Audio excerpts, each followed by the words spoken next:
All right, good afternoon, everybody. Thank y'all for joining us. We're going to go ahead and get started with the session for after lunch, and this is Helene, Lessons in Creative Resilience and Recovery.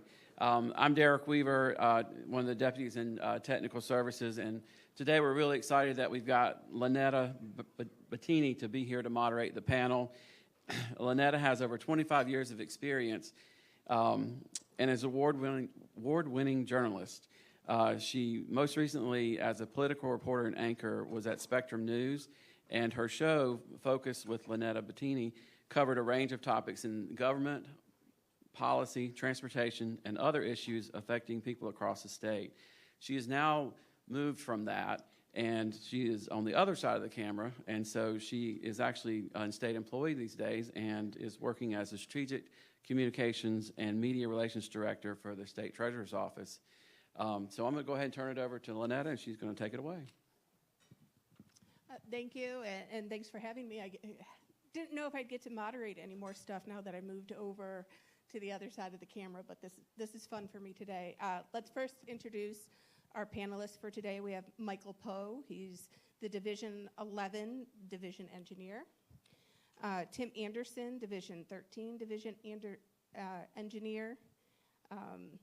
Jeanette White, Division 14 Project Team Lead. Zach Schuler, Division 14 Bridge Program Manager, and Nathan Mooneyham, he's the Division 13 Construction Engineer. We're obviously talking about something here today that is pretty much the headline for everything and probably will be for quite a while with the Helene recovery. Just one quick reminder, a QR code to sign in for the PDHs will be shown on the screen at the end of the session and also posted at the back of the room. And with that, we can go ahead and get started. And I think that the best way for us to start this discussion today is with each one of these panelists, if you can take us back to that day, that first week in September, and just tell us a little bit about what it was that you faced. And we can start with you, Michael.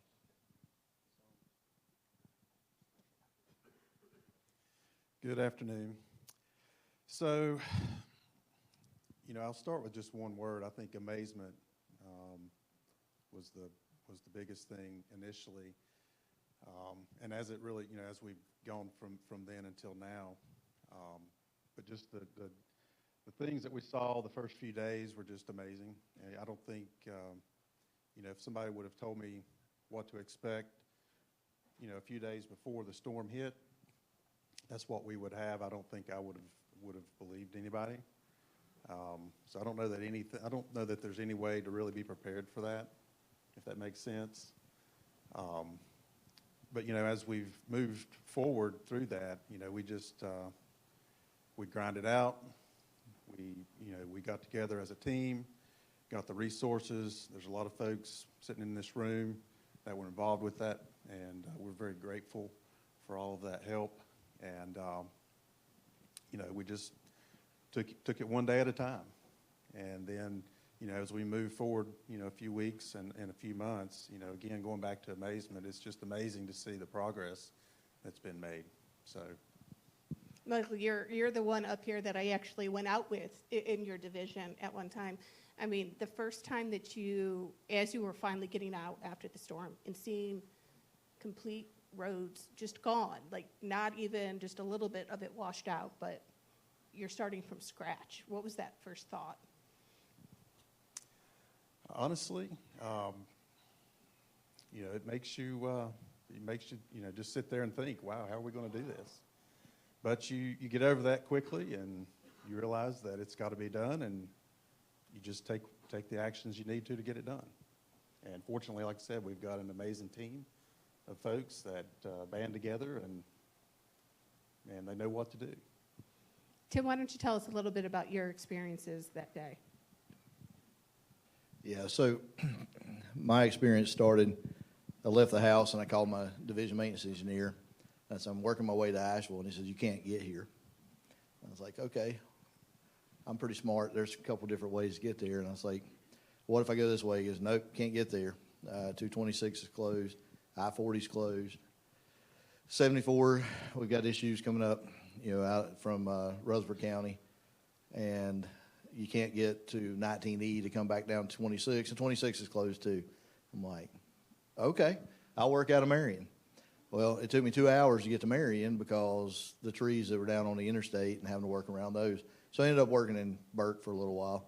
And I think it sunk in when one of the guys walked in. I just asked him, I was like, how's things going? He goes, well, I'm good. He said, but I just got a call from my sister. I think my brother might be missing. And it's like, what do you mean missing? He goes, well, he went to go check on an old lady down the street, and they found their truck washed away. And about 48 hours later, I found out his brother was okay. And, there was a lot of folks who weren't.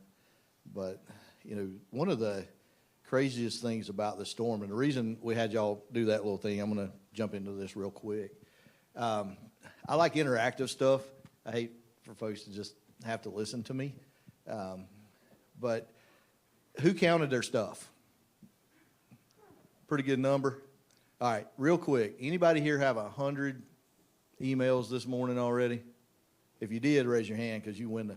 We got one right back there. No kidding. Our COO had 100 emails this morning. All right. So what I would like for y'all to do, take your phone out of your pocket. Who here has more than one cell phone in their hand or on their person? Raise your hand. DOT people are notorious for this. All right. Yeah, my guy's got one. Who's got their tablet with them?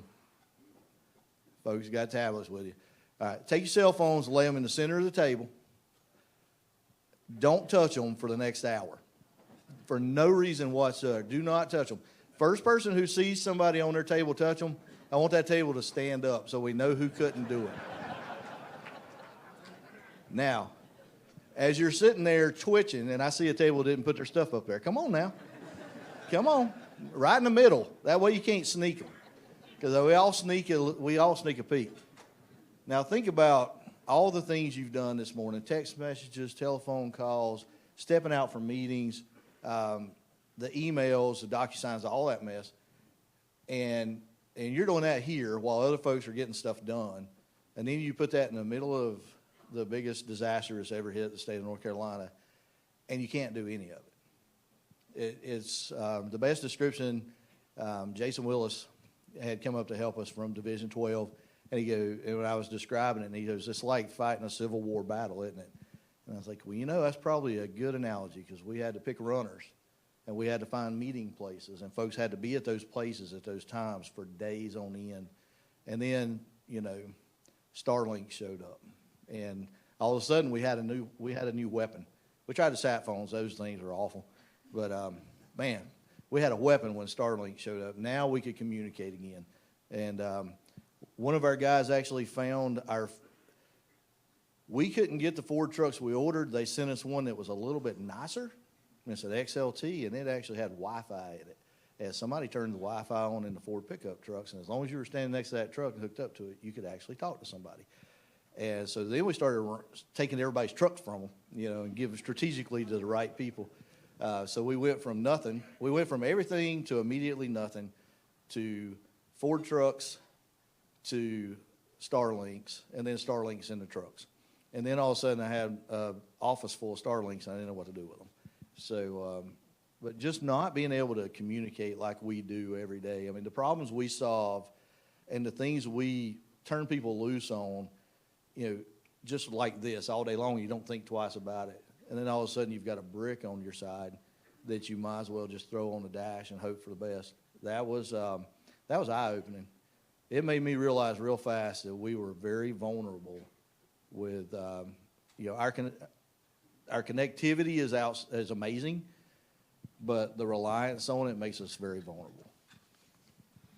It's a tough lesson to remember that obviously so much needed to be fixed, but when you can't even talk about what needs to be fixed, that's really tough. Jeanette, why don't you tell us about what it was like for you? Wow, I definitely have to say it's very similar. Of course, the morning of the storm, all the cell phones are blowing up and alarms are ringing and stuff. Move to higher ground. And, of course, we all kind of, just like other alarms that come off on our phone, didn't really give much thought to it. But my daughter went out the door that morning, and, of course, school was delayed that day for the storm. And she goes to our next door neighbors, and she goes out to the barn where we have horses, and she runs back to us and says, Miss Vicky's barn is flooding. Her barn is flooding. We need to go get some help. And, of course, my husband and I jumped in and started going over there and started diverting water. And fortunately, it wasn't as bad. She's 14, so, of course, it was a little bit more exaggerated than it was. But still, so we came back, and after literally diverting water to go around, so the horse stalls didn't flood, and obviously we didn't lose the horses, thankfully. But anyway, I kept thinking, gosh, I need to get on Teams and get on work stuff and whatnot. And for whatever reason, I had to drive to wherever around lunch, and I was actually on the phone with Barry, and the communication went out. And I thought, I just lost it. It's okay. Well, as the day progressed, couldn't get on the internet, couldn't get on anything, and just like Tim had said, nothing was going on. So if I had to sum up what happened next, is shock in one word. So no communication, you think everything's happy-go-lucky, but unfortunately, a day passes, no communication. The next morning passes. Finally, I get a hold of our division project engineer, or project development engineer, and he says, we're all meeting at Wanda's. So at least we all know where Wanda's is at, so we all go and meet there that morning, and walking in and hearing about the destruction that's potentially happening and potentially bodies floating in the Swannanoa area, it was shock.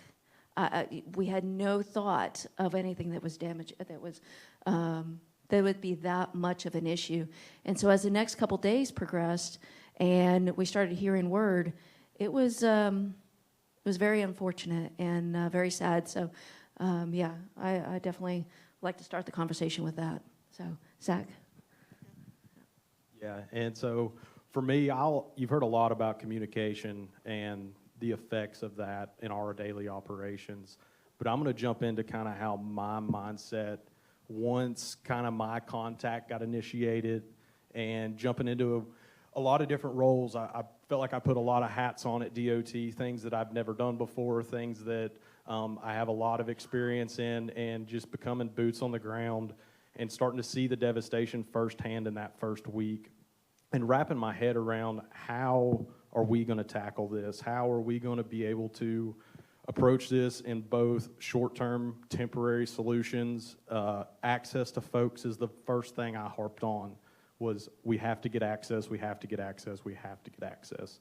These people are relying on us to be able to get out of their communities, to be able to get to hospitals, to be able to check on loved ones, to be able just to go find cell phone service, to call family members in a different state, different area in North Carolina, to be able to communicate with them.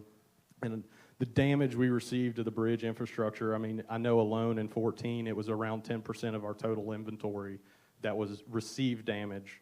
So if you put that in perspective, we have 1,500 structures, and essentially in 2 main counties, we received 10% of our bridge inventory received damage. And so being able to be that lifeline to the public and get that services back up was kind of the first push that went through my mind. Nathan. Yeah, I don't want to be repetitive, and a lot's been covered. I think from my personal experience, there was we knew something was coming. I mean, it had rained pretty solid for 2 days straight prior.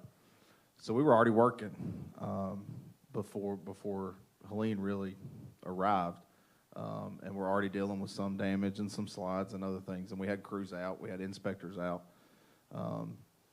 And as it began that Friday to fall, we even got to the point that, we had folks that had been out working that day that couldn't get back home. We lost the access to one of our maintenance yards, and all their cars in the parking lot got washed away. And you started to realize, okay, this is more than anything we're used to or expecting. And that's where the shock that Jeanette mentioned and Michael mentioned, amazement. You start to see some stuff that really kind of blows your mind.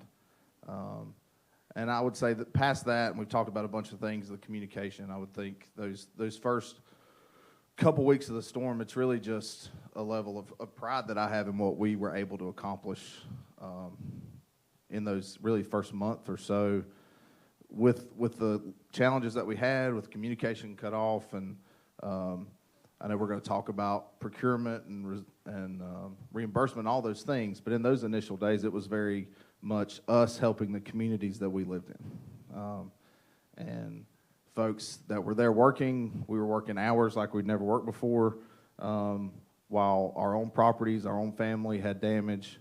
But we were there helping folks that lived in the communities that we lived in, providing access for the pet folks to get out, for emergency services to get in, for utilities companies to get in, to restore power. So those first couple of weeks was a very, almost rewarding to get to that point of everything that's going on and seeing everybody come together the way that they did in that initial emergency response. And we'll get into these technical things in just a minute, but Jeanette, all of you talked about helping the communities out and that importance. But just to get everybody in the mindset that you are also working past, I mean, a lot of folks didn't know how their families were or how their homes were while they were trying to help the community out at that time. Absolutely. That was probably another one of the factors that was also very much a challenge, because you're here, you work for the DOT, you're here to help others. But in the back of your mind, you're thinking, what about my family? Is my family okay?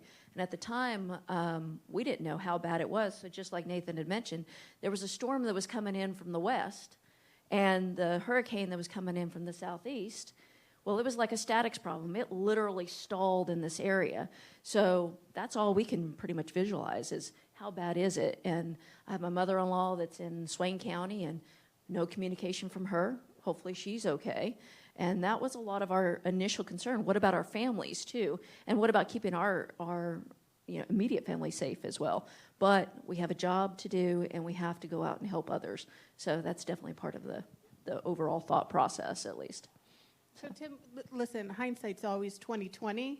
I'm not even sure if it is 20/20 in this case, because how do you prepare for something so unexpected as this? But if you were to look back at what you learned in those first few weeks, is there things that could have been done differently? Yeah, it's, we're almost 6 months in. 27th will be 6 months. And for the first 3 or 4 months, there just wasn't any time to look back. Over the winter, we've had some time to think about things. And we've talked with our folks in Raleigh. One, rail car bridges. And y'all saw a picture of one of those. We put in 34. Is that right, Nathan? 34, 35 right now. We were averaging one every 3 days. Is kind of what it broke down to over the time of the storm. Lifesavers for communities. And having something like that pre-positioned would have been great. Some more robust IDIQ project or contracts. We had our cutting shoves ready. So when this happened, maintenance yards were full of folks. We had our contractors sitting there ready to go to clear roads and get them, broken back open. What we didn't have a lot of was the bigger heavy equipment IDIQ contractors ready for pipe replacements and slope failure repairs, things like that, that if we'd had those in place, we could have responded just a little bit quicker with that. Luckily, I say luckily the folks in the area know what they need, what's going to be needed. And there are folks who just started working on their road. The contractors have been through this before. We had Ivan, we had Francis, we had Fred, and a little piece of Florence, and we've had a couple of big storms. So folks know, and they grab us. They call us if we, if they couldn't get a hold of us, they were driving over to us going, "Where do you need me?" And we didn't turn anybody away. If you showed up and said, "I'm here to work," we put you to work, and then we started going out and finding folks. But having a little bit more pre-position would have been great. Obviously, Starlink in hindsight is like the for sure thing we need to do, and we're working on that as a department, and probably having more of these folks ready to go early, because we've been pulling our consulting firms in to look at corridors and things like that, just to make sure we've not missed something. But having that a little bit earlier would have been very helpful for us. The same question to you, Zach. When you look back, as there's things that you think maybe could have been done in advance? Yeah, I think if the communication was always the thing that I keep coming back to, and being able to have something that was readily available that we could have put into place. You know, by the time we got the 4th, 5th, 6th day, we really started having a system, maps laid out where people had drove roads, and those are highlighted and showing that we've checked this entire section of corridor, and that, you know, this bridge has been checked, it's good, this bridge is out, and being able to get the radio systems involved to be able to communicate information back. Anything we could have done in those first few days that really improved the communication certainly sets us up to be faster in that emergency first initial push into those communities to get access to those people. So that's the big thing to me, would just be refining a process a little bit better early on in the storm, where we all have kind of a standard operating procedure. If we lose, you know, cell phones or what it may be, how to overcome that with a series of operations just to keep us moving forward. If I can add to that, one of the main things that I would like to kind of give as future thought for a lot of the divisions is, and it's hitting exactly on what Zach is mentioning, is communication, but more of an understanding of if cell phones go out again, if any type of communication goes out again, what can you do ahead of time? Almost having that pre-staged location and time would be very helpful for most divisions. And if you can get there at that certain time of the day, great. But if you can't go there, go here. So have an A and a B plan, essentially, to be able to get the group of people in the room such as this, the people that help distribute the workload a little bit quicker. So maybe 5 or 6 days into it, we would have been doing this a lot sooner. So I think that would have been one of the biggest things that we could have at least spoke about beforehand that would have been helpful. I don't want to move off of this without asking you, Nathan and Michael. So Nathan, is there something else beyond the communication? I think that covered it well. I think the other thing that I would say is beyond, and working in construction, and it's the same across, and how much we rely on our connectivity, not even just to talk to each other, but it's how we keep records, it's how we keep track of everything.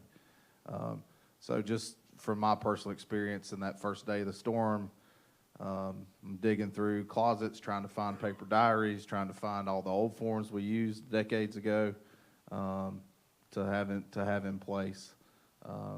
So it's, again, tied to communication, but it's really more connectivity that's really built into all that we do. Really helps with our efficiency when everything's working, but it really shuts us down when it's not. And the only thing I would add from what these folks have already said, you know, going back, the one thing I wish we had known, we did a really good job of mobilizing contractors and our forces and being organized and strategic about where we were going to work. You know, like Jeanette said, you know, we're going out, or Zach, you know, getting these corridors open, getting these communities reconnected, you know, working with stakeholders. You know, we geared up just extremely rapidly. What we didn't realize was what was coming on the back end when we started getting in invoices and having to deal with all the stone tickets. So, you know, being better prepared for all of that work coming in would have helped us out tremendously. So you get to the point where it's time to actually make some of these improvements. What are some of the creative procurement solutions that you've used for restoring and rebuilding? And Zach, we can start with you for this one. Yeah, so in Division 14, we worked very closely with some of the central construction folks, as well as the chief engineer's office, to start trying to procure cord slabs early. So we have went out and identified projects that were going to be, 90-degree skews. They were not phase constructed, so you didn't have to have the extra blockouts in the cord slabs, and being able to push a contracts out to our precast community to be able to have them bid and help us start getting cord slabs or precast members in the beds early so that they can start curing and have those staged on a yard for when our contractor is ready to kind of hit the ground running.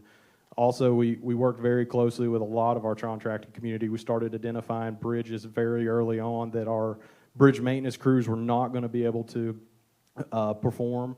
It was kind of got outside their scope of work by whether it be putting pipes in, or we were confined by the span configuration or the beam sizes and the cranes operations to be able to set those beams. So we started really latching onto the contracting community very early on to try to figure out what they had on their yards, where that stuff was staged, how quick we could get it to certain job sites, and really started putting that whole train in motion so that we could get beams to be able to set and build temporary bridges.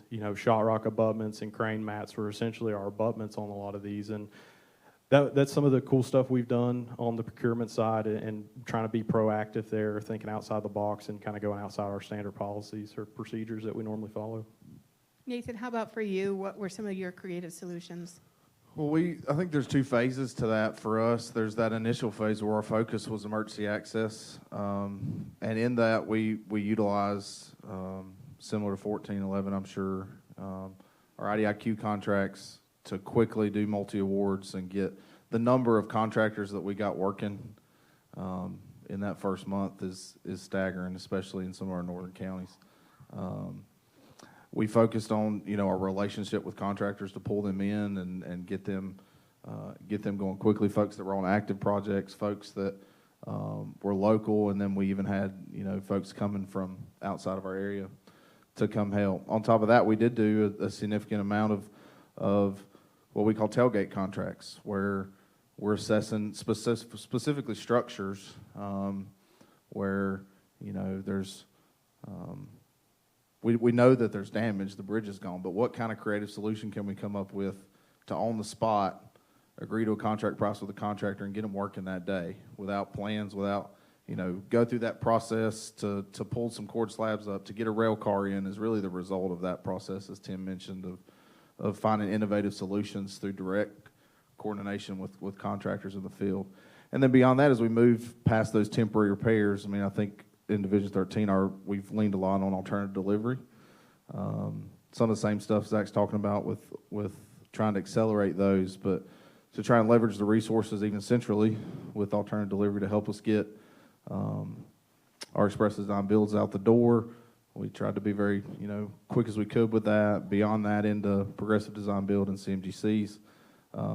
But really all of that goes to trying to bring the resources of industry, both from consultant design and construction, to help us find solutions as quickly as we can.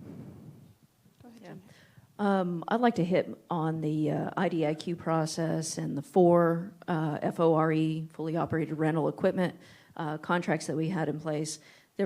So my role mostly was Wes Jameis and I, our division project development engineer. He and I kind of stayed back. Our team dispersed into all the construction side and to go out and help, and extremely helpful there. But he and I kind of stayed back and said, okay, what can we do to help? And we need to be here to be able to help out there. And some of the little bit of lag that was a little difficult is when we transitioned from the 4 contracts, FORE contracts, to the IDIQ. If we would have had more IDIQ contracts in place ahead of time, it would have been helpful, because there was a lot of lag in, unfortunately, acquiring purchase orders in order to pay the contractors. So some of this, unfortunately, it was a month down the road and we still didn't have a PO. We had everything processed, but unfortunately, if we would have had that in place, these contractors would have been paid a lot sooner. Because it was a little bit frustrating whenever we heard a contractor still can't get paid because we can't get our process down. So if we would have had IDIQ emergency contracts in place, it would have been a lot more helpful. So, Michael, why don't you tell me a little bit about some of the creative solutions you did for procurement? I don't know that we've got a whole lot to add. We used the similar contracting methods that the rest of the folks have already spoken about. The IDIQ process really worked good for us. We've got some folks from our division sitting out here today that developed some really neat tools to make it a lot easier for our maintenance folks to utilize. Anytime, and everybody knows this, but anytime we're dealing with these federally declared storms, it's really important to dot your I's and cross your T's, right? We need to maximize our reimbursement. And so, the fortunate thing is everybody realized that right from the get-go. And so as soon as we started working on this, it was with that end goal in mind. But I think, you know, the only thing I would add is just sole sourcing. You know, we did a fair amount of that, and just realizing, you know, using the resources that are there at your disposal. I know one of the first big sites that we came to was just right outside of Boone. You know, Boone had a lot of flooding, but for the most part, you know, it was still functioning. It still had power, still had some stores open, and they were able to get back online, whatever came offline, fairly quickly. But a half a mile outside of town, you know, the road, you know, half the road was gone. And so we realized pretty quickly that's one of the only ways, you know, all these areas that we're working in, there's not many ways to get from point A to point B. And so, you know, we were able to quickly realize, hey, we've got to get this site fixed. And, you know, luck would have it, you know, one of our major construction contractors had a pretty big bridge replacement job 2 miles down the road. So we picked up the phone, and they were there that day working on it. And, you know, within, I think, 3 days, that site was fixed and paved. And so I think just being strategic about, you know, where we're working and, you know, how we're contracting with these folks. Tim, I'll let you finish this one out. When you look back, are there creative things that you needed to do to get this done? Yeah, I think it's been covered. There it is. I was sitting here counting how many times my phone's buzzed since we started talking. But and I've seen some heads nod, so I know some of y'all have cheated. But what would be bad is if I said, oh, by the way, the bathrooms are out for the next 3 days, too. Because we have about 8 days of that up in Asheville. So there are some things we did that I can't say out loud because Chris is sitting in the background there. But now our folks are solid with the process, and you know, I think we've covered that. Nathan covered it well. One of the biggest things was the alternative delivery, turning that loose to folks who still had connectivity, still could get those things rolling, and then when it came to pipe and things like that, we were able to. If my Division 6 folks are in the house, raise your hand right quick. My Division 6 guys, their assistant division maintenance engineer is. Maybe one of the best logistics people I've ever met. Within a day, he had a spreadsheet. He's calling around to we'd tell him what size pipe we need. He would find it in the state and have it delivered where it needed to be. And although it's not procurement, it's still getting it on the ground so we can get it in the ground and get folks reconnected and just tagging folks into jobs that they never anticipated doing. And, you know, we ran the gamut. There's nothing that we're allowed to do that we didn't do during the storm to get folks tied back together. So, Can go I ahead. add just a little bit onto that? Tim brought up the alternative delivery stuff. And I think, you know, we had existing emergency express design build contracts in place. But again, the scale of this storm, I don't think anybody, you know, that mechanism was good. But when we've lost 140 bridges across the state, you know, I think, you know, we had 5 teams. I guess you guys probably had, and ladies, had the, you know, had a similar contracting mechanism in place. But, you know, we really had to be strategic again, you know, not just in our division. We really need to look at things globally with all 3 divisions.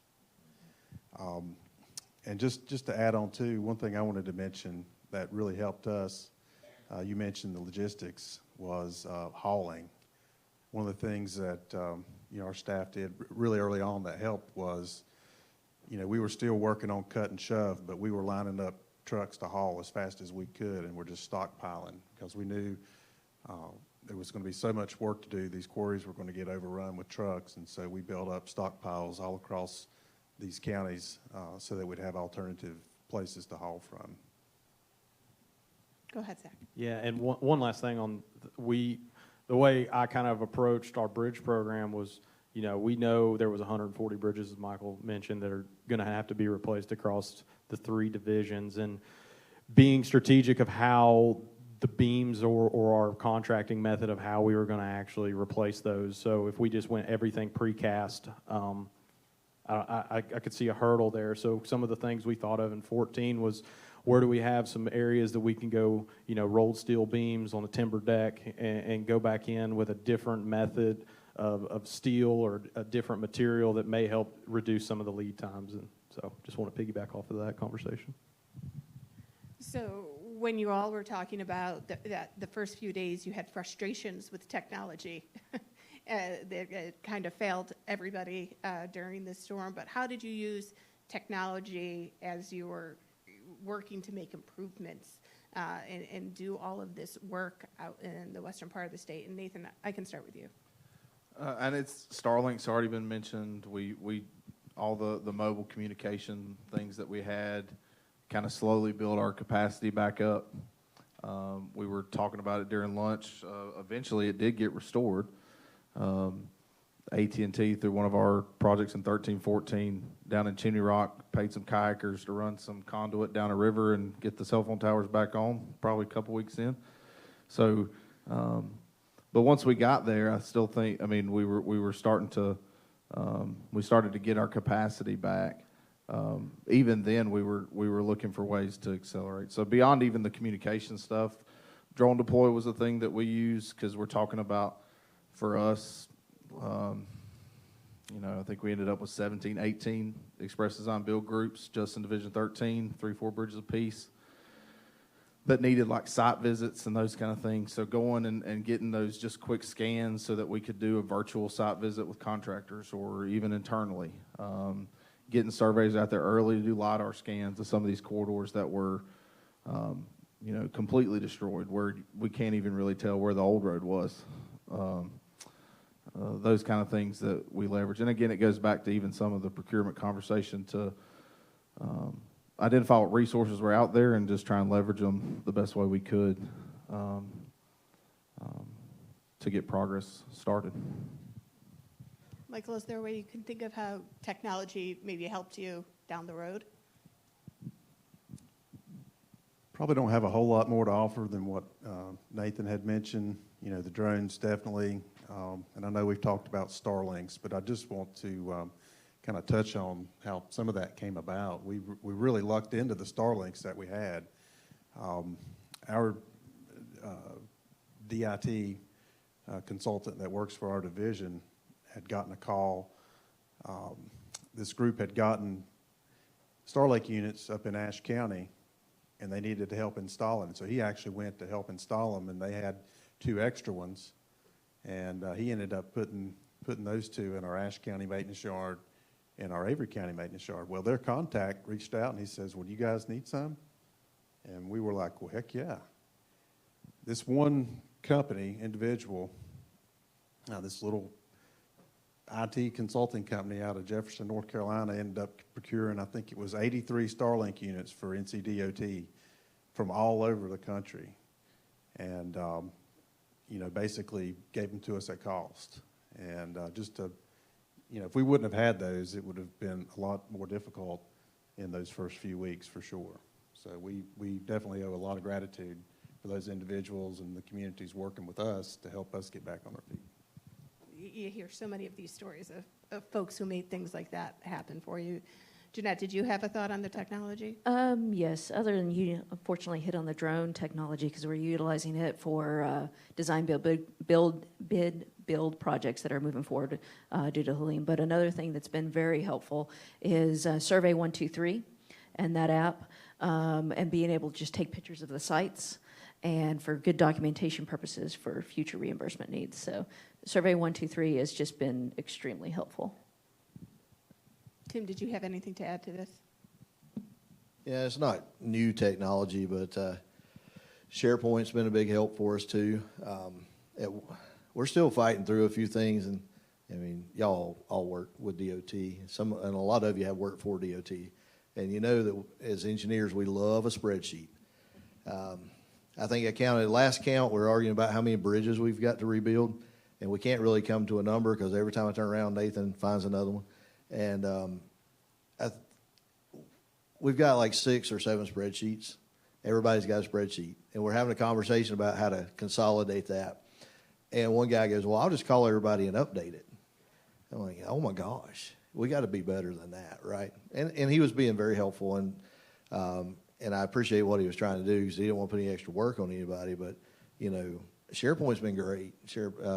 We've got a consultant that's embedded in our unit that built us a SharePoint site, and she is the manager of that. And if you touch it wrong, she will flog you, and that's great because we know that stuff's right.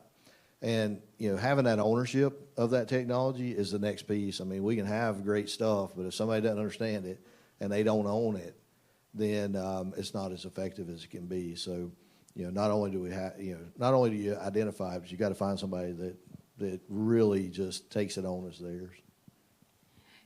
Tim, when we think about this, and you know, each one of your divisions, you're talking about everything that you had to do during this. Did it make it harder that so many different divisions were facing the exact same problems? Such a wide area was needing a lot of the same things in order to get it fixed? Well, it did. Well, it did. Can you hear me? I killed it. What about now? Hey, so I'm going to quit. I'm afraid to leave it turned on because I'm a hot mic kind of guy. And if you hadn't figured that out, I'd probably say something I shouldn't. Reality is, Western North Carolina, we don't have the litany of contractors that you have sort of in the Piedmont areas. And, you know, the eastern part of the state suffers from the same issue. You got a lot of geography and a little bit less population, so you don't have that contractor base. So, yeah, we overloaded them. I mean, we had contractors coming in from Tennessee, West Virginia, Virginia, further away than that, second and third tier subs. You get a phone call, won't know why they didn't get paid yet, and you're like, why are you even working for me? But I'm glad you're here, you know, because we need your truck and a good driver. So, but yeah, that was an instant concern, and I think our central units recognize that really early. That if I take off, you know, if Nathan and I take off on a path, and we're letting contracts for bridges, and then Michael kicks in with his contracts, and then Jeanette kicks in with her contracts, the next thing you know, we're all going to be fighting for the same 4 or 5 folks that build bridges or design bridges. So took a little while to get everything pulled together, but we started letting things in flights, and it was managed centrally. So that helped took the burden off of us, and the second thing it did was it helped spread that work around so that no individual group, or you know, whether it's a team or a contractor, gathered up all of it and then couldn't deliver it. Because it's an unprecedented storm. There's nothing normal about the response for something like this. And the last thing you want to do is to inadvertently do something to slow the recovery down. Michael, how are you considering and incorporating resilience into this restoration and rebuilding process? I think for us, it's pretty simple. You know, we've got some limited opportunities for, you know, quote, resiliency. Probably, you know, it's pretty simple. We've got a few culverts that have washed out. Tim mentioned, you know, 20 years or so ago, Hurricane Francis and Ivan. We've got a handful of places where we had those same culverts that washed out then, washed out again. And so we're going back with some more resilient structures. In one case, you know, we're going to end up building a bridge. And in 2 others, we're going to be building reinforced concrete box culverts. And you know, all of those locations are really at critical, you know, they're on critical routes for those particular counties and areas and communities. So it's important to consider, you know, more resilient solutions in those cases. I will say, though, I mean, you know, we've got some of the bridges that we had wash out were already scheduled to be replaced, and for this very reason. We've got a raise grant, federal raise grant that we're working on design. Some of the folks out here are probably working on those bridges, and you know, the intent of that whole grant was not to make these bridges where they're never going to flood. They're low water bridges. You know, if anybody's ever been to Ashe County and been across the New River, you've seen a ton of these bridges. And I think we had 7 or 8 wash out that were part of that grant. And, but when we go back and we put those new structures in place, you know, they'll be up to current design standards, much stronger and much more resilient to these types of flooding events. Nathan, same question to you. Is resiliency something that you're thinking about in this rebuilding process? Yeah, especially now as we start moving into our permanent repair designs through our larger corridor projects that are progressive design build, and I'm sure 14 on their CFGCs are doing the same, where we're thinking long-term, hydraulically, what's the river going to do, what's the road going to do. I think the baseline there is that we're trying to restore what was there before, but also looking for whatever opportunities that we can justify betterments to the R program and for reimbursement.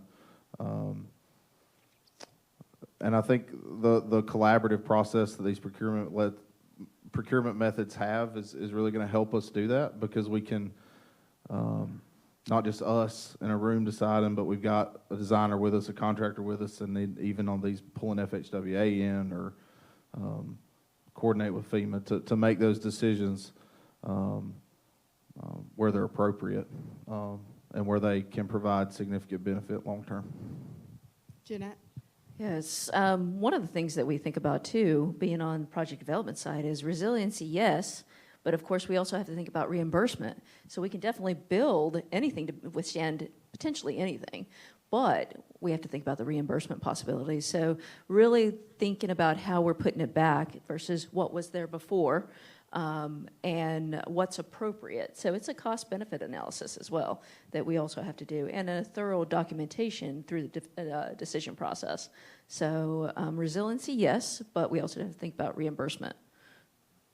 Zach? There we go. For the structures, you know, we lost a lot of timber bridges. Timbers decay over time. You know, the back walls rot out, get susceptible to scour.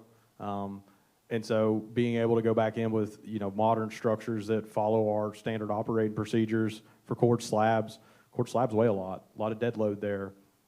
Installed on a deep foundation that we've analyzed theoretical scour and be able to model that and know how deep we need to put sheathing in the ground, or do we need to tow in some riprap in the front of that.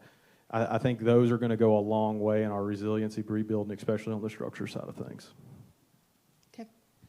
Yeah, so I guess the first thing is you got to define resiliency. I sat in a meeting with a group of folks about 2 months after the storm. First time they were all able to get together, and I kept hearing people say, "We've got to build this back so it never happens again."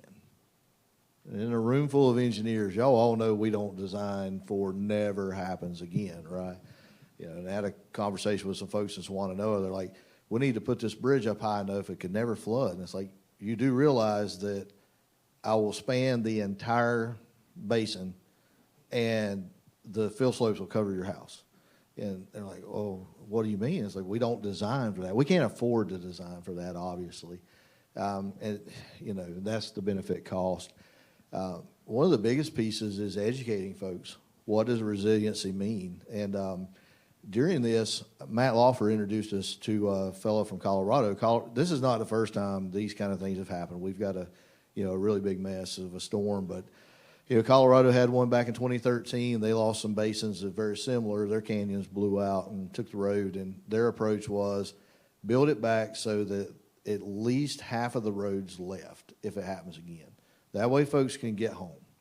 And that's a pretty good definition. You know, I can build it back quicker because I only have to build back half a lane versus a whole road. And the catch is finding a way to match that with how we're reimbursed, because you can't go too overboard, or those costs won't be reimbursable, and we have to be, you know, responsible with this recovery budget because we only have one budget. So recovery is coming out of other work that needs to be done too. But making that definition, helping our consulting firms that are helping us design these things, make sure they're aware of what our goal is, and then go out and execute. Okay, so let's look forward now. Now we are almost 6 months out from this. Obviously, a lot of work has been done, but there's a lot of work still left to be done. So What are those big challenges that you're now going to face in getting this done? Michael, I can start with you on that. I think the goal is just to continue pushing forward and, try to recover as quickly as we can. For us, we're approximately 30% complete with our site-specific damage sites right now. We've got about another 50-60% of damaged sites repair work that's underway. I think the next phase for us, we've got a lot of these bridges. We ended up having, I think, 39 bridges is where we ended up in our count. For now. We've got 39 bridges to replace. We've replaced 9 of them so far. Some of those were fairly simple. But, we've got a lot of those that are in design, getting ready to start buying right away on them this spring and then over the summer. Once those things get kicked off, I think, I say all that, we're probably looking, a year or so after that to get them all wrapped up. And that's our goal. I think, getting to the fall of 2026 and getting as much of this done as we can, and I feel good about that. Okay, Tim, what do you see moving forward? Challenge after challenge. So we've a couple things. We've got our standard repair stuff, our express design builds, and large slopes. We had one landslide, a debris flow area, and there's a big difference between a landslide and a debris flow. I found out after trying to figure out how to define what had happened to us. It's a $15 million repair. One site went through 3 switchbacks on a road. Well, that same road's got 2 more contracts associated with it. And then we have our big basin corridor projects. Those are long-term. Pushing forward with those is that's one piece of it. Our normal stuff's over here. The 2 things that I think we have to focus on because of that length of time on some of these corridors, the big basins. One is momentum, because we had a whole lot until winter, and then it started snowing in Ahoskie. And I had to ship people to Ahoskie to push snow because they wanted to push snow so bad. They were willing to drive halfway across the state. So get back, get some decent weather, and then we get started working again and getting that momentum built back. Folks really want to be there, diving in, because they're tired. They've worked hours after hours after hours. They still have repairs to make at their homes, things like that. And they've got life. They've got kids wanting to play ball and school's back in, all those things that matter, outside of the reason we work. And the other piece is expectation. We recognize that the citizens of North Carolina are going to get tired of hearing about a hurricane, especially if they didn't live in that area. The folks who live there, they're going to see it, and they're going to be a part of it. But the folks that weren't impacted by it, they're going to want to go to the mountains. They don't want to hear why they can't be somewhere or why we can't do something else. And helping folks manage that expectation that this is not a standard response, that it's going to take time. That's a big piece, because we need that patience so that we can keep working. Because folks are going to, we had a long time where our traffic control was pretty sketchy because we just didn't have anybody out driving. But, we're moved past that point now, and now it's you better have full-time, all-the-time traffic control and things like that, they're going to impact the way we move around Western North Carolina. Jeanette, same question to you looking forward. Sure, thank you very much. And I'd like to take a little bit of a different avenue to answer this question that I have to say. Probably one of the best things about all this, I have to say, is teamwork. If we did not have the rapport that we have, that I have with my team, that we have in our division and other divisions, I know it has to exist, but having that good team rapport really was extremely helpful at it all. Just like I mentioned before, Wes and I stood back. A lot of management stayed back in the division offices. Still, there was management on site, but our team dispersed. In project development, we had to wait on contracts to be able to figure out what we were needing to do. But man, everyone in our team, they all went out, they all helped. Just having that initial teamwork mentality and good rapport amongst everybody on the team, I have to say that is a lesson learned to say, hey, make sure your team is strong.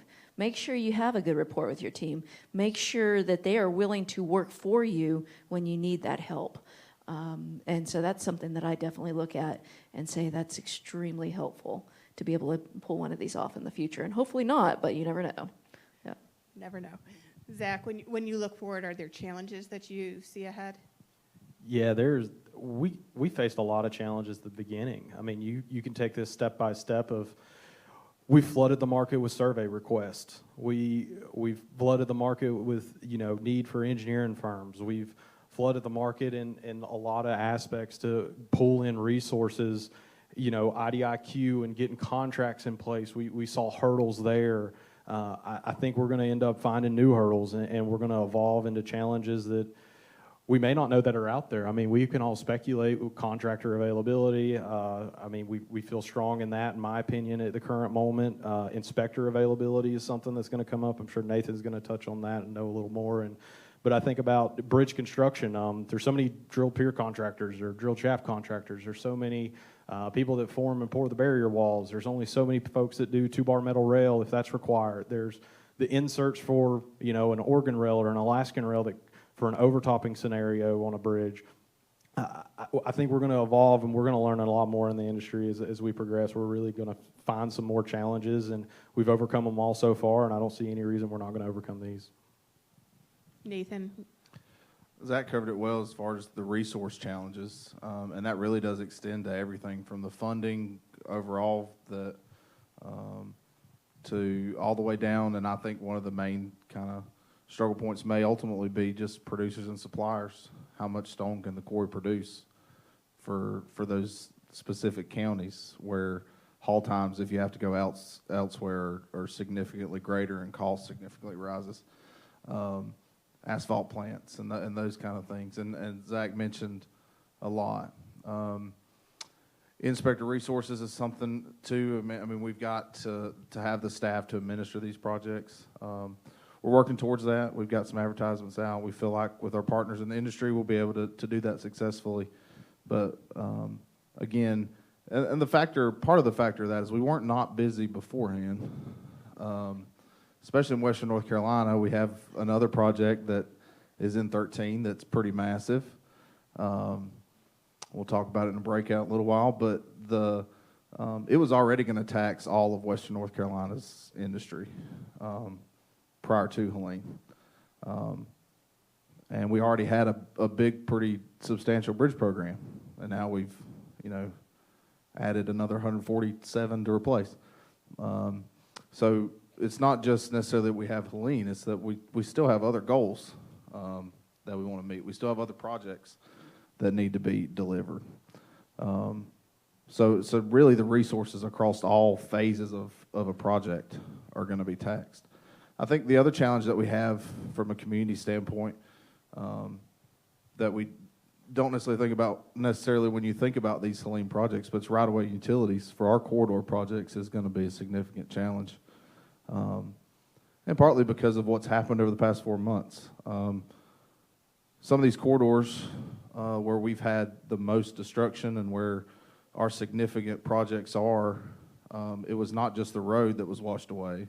It was the house that was beside the road and all the fill associated that house sat on.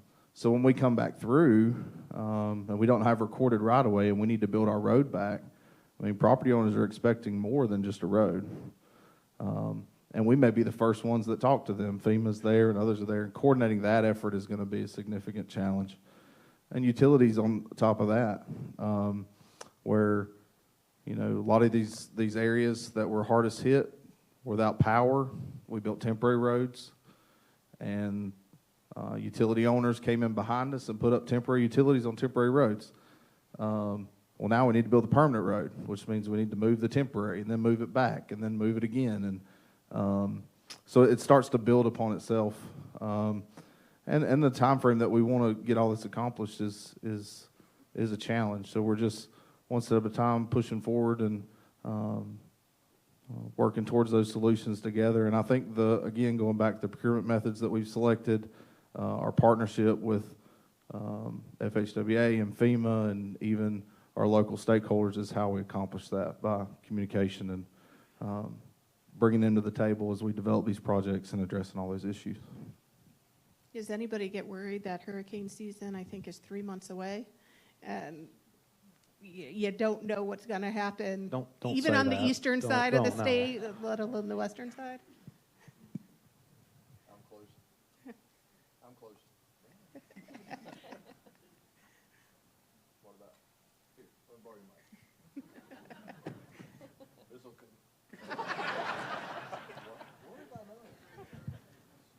What have I done?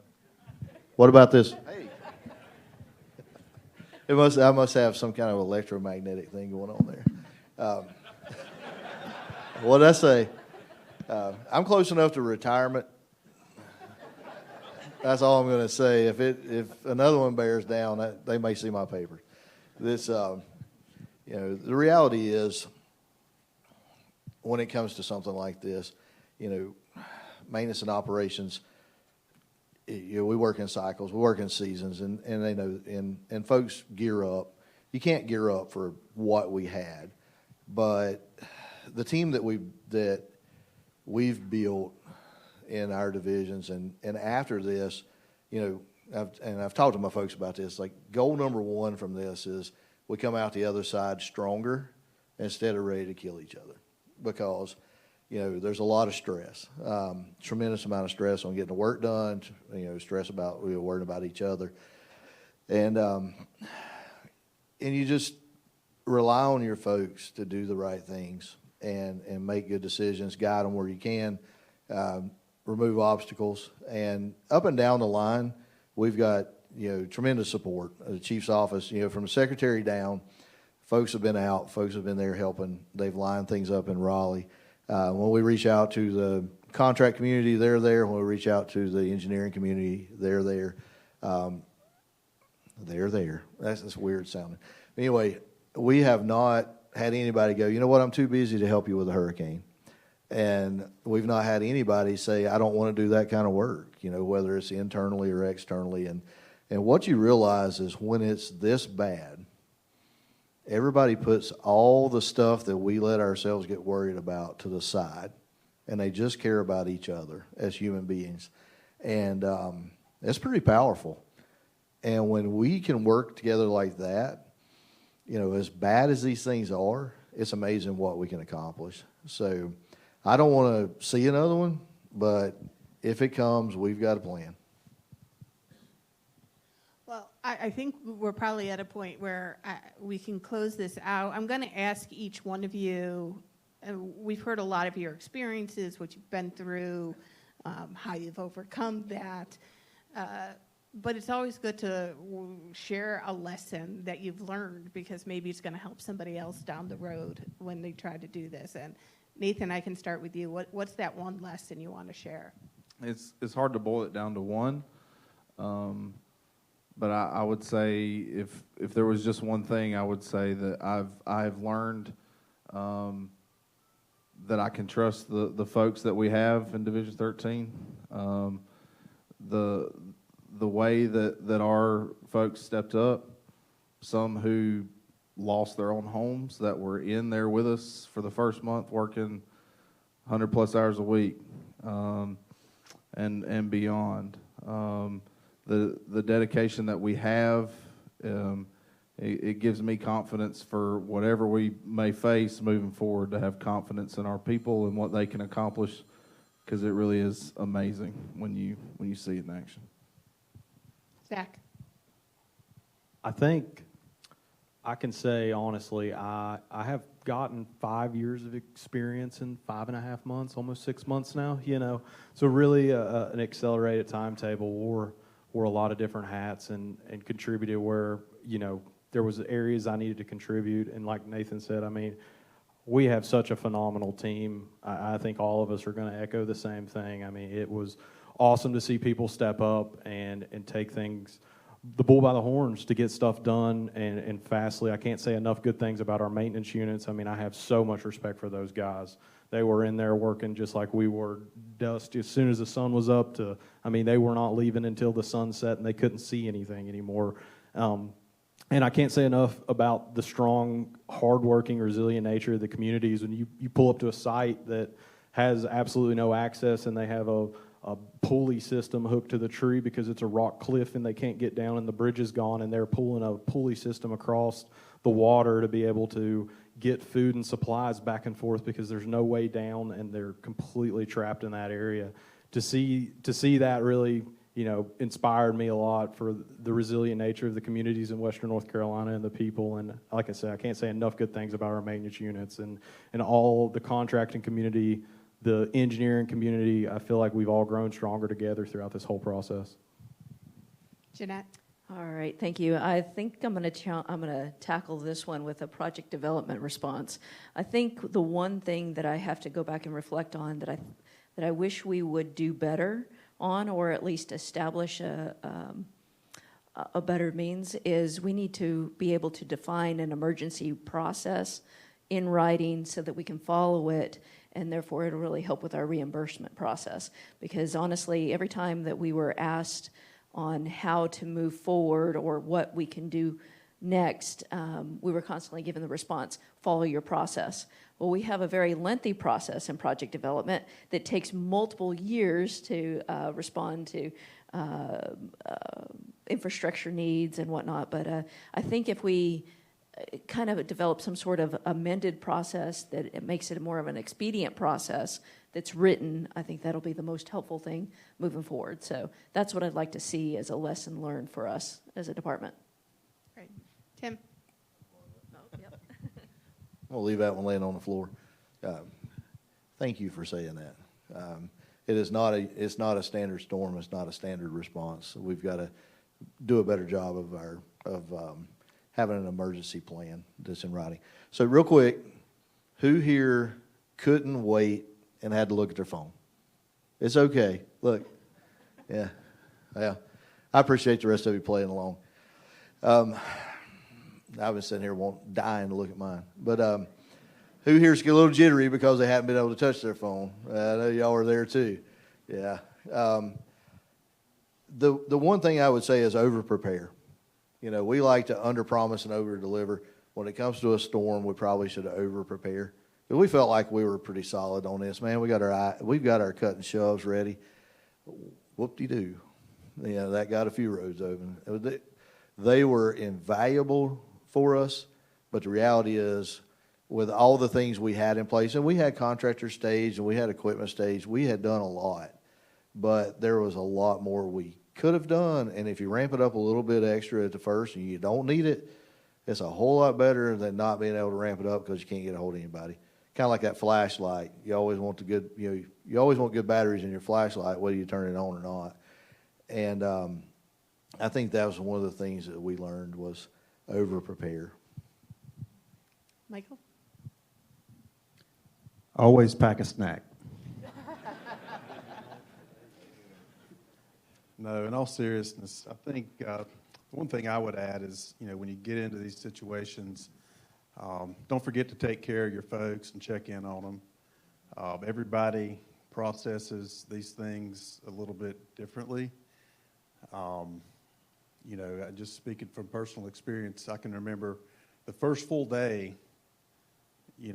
after coming home and seeing some of the worst devastation, it was pretty hard to sleep that night. After that, I was fine. But we've seen, again, everybody handles it differently. We had folks in our maintenance yard, when one of the creeks flooded, they had sheltered in place because the winds were so bad. They watched a house across the road float down the river with people inside it. And I think one of those folks didn't make it. And so, all of our employees, our staff, our contract staff, they're taking in a lot of bad things and again, they're processing that. So just, don't forget to take care of your folks, check in on them, make sure they're okay. I'm fortunate, our folks were really good at that, all the way up to the Secretary's office. Well, I think we can all agree that everybody's super appreciative of everything everyone up here and your teams have been able to accomplish since this storm hit. So thank you all so much for sharing.